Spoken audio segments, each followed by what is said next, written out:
আমরা গণ অধিকার পরিষদের পক্ষ থেকে শহীদ বুদ্ধিজীবীদের প্রতি শ্রদ্ধা নিবেদন করার জন্য এসেছি, কিন্তু আমরা দুঃখের সাথে দেখলাম এখানে আওয়ামী লীগ জাতীয় পার্টি বেশে ফিরে এসেছে। তারাও কিন্তু শ্রদ্ধা জানিয়েছে। জাতীয় পার্টির আপনি সারা বাংলাদেশে 100 জন মানুষও আপনি পাবেন না, কিন্তু আজকে কিভাবে এই বুদ্ধিজীবীদের প্রতি শ্রদ্ধা নিবেদন করার জন্য 5 থেকে 600 মানুষ এখানে আসলো। জাতীয় পার্টির এত মানুষ নাই। সুতরাং আওয়ামী লীগ এখানে এসেছে, আমরা সামনে কোনো পুলিশ দেখি নাই, আইন শৃঙ্খলা রক্ষাকারী বাহিনীর কোনো অবস্থান দেখি নাই। তার মানে কি আওয়ামী লীগকে এখানে ওই জাতীয় পার্টি বেশে শ্রদ্ধা নিবেদন করার সুযোগ দেওয়া হয়েছে?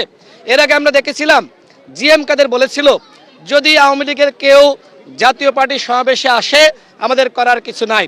এবং কিছুদিন আগে আপনি দেখেন তিনি কিন্তু বলেছেন যে আওয়ামী লীগ এবং জাতীয় পার্টিকে বাদ দিয়ে যদি নির্বাচন করা হয় সেই নির্বাচন হবে একপাক্ষিক নির্বাচন। তার মানে কি?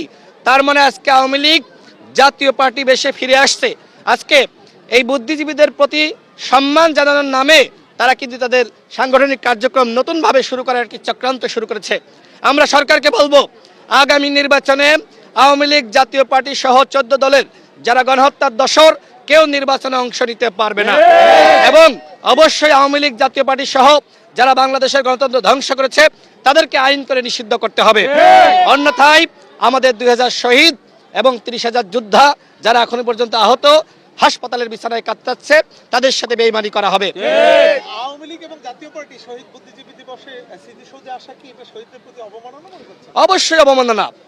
তারা অন্যায় করেছে, অপরাধ করেছে, তারা গণহত্যা চালিয়েছে। শেখ হাসিনা গণহত্যার মাস্টারমাইন্ড।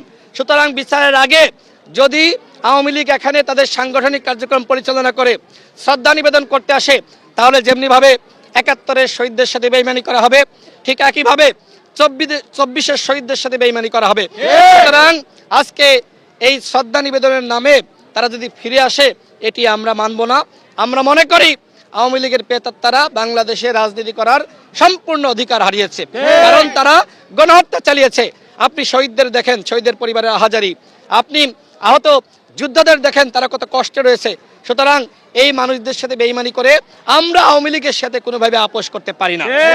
এবারকার বুদ্ধিজীবী স্মৃতিসৌধে যে জনস্রোত, সেই জনস্রোত হচ্ছে একটা ফ্যাসিবাদ বিরোধী লড়াইয়ের বিজয়ের মধ্য দিয়ে মানুষের যে স্বতঃস্ফূর্ত আবেগ, সে আবেগটাকে এবার আমরা লক্ষ্য করেছি শহীদ বুদ্ধিজীবী স্মৃতিসৌধে।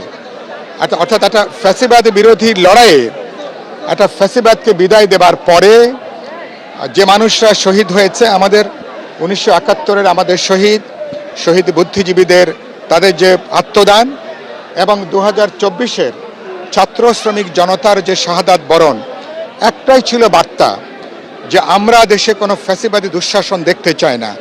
আমাদের লড়াইটা ছিল গণতন্ত্রের, লড়াইটা ছিল সাম্যভিত্তিক একটা মানবিক রাষ্ট্র সমাজ প্রতিষ্ঠার জন্য। আমরা 71-এর চেতনাকে ধারণ করেই বাস্তবে আমরা 2024-এর ফ্যাসিবাদ বিরোধী লড়াইয়ে জনগণ ঐক্যবদ্ধ হয়েছে।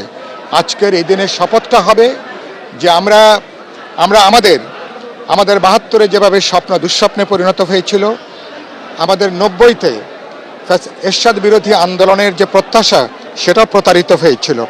এবারকার 2000 যে স্বপ্নযাত্রা অভ্যুত্থানের পরে কোনোভাবেই তাকে এবার আমরা প্রতারিত হতে দেব না। এবার আমরা বলেছি যে ব্যবস্থা একটা দল একটা ব্যক্তিকে চরম ফ্যাসিবাদী দুঃশাসনে পরিণত করে, সেই ব্যবস্থার আমরা মূলোৎপাটন করে একটা সাম্যভিত্তিক গণতান্ত্রিক একটা মানবিক রাষ্ট্র সমাজ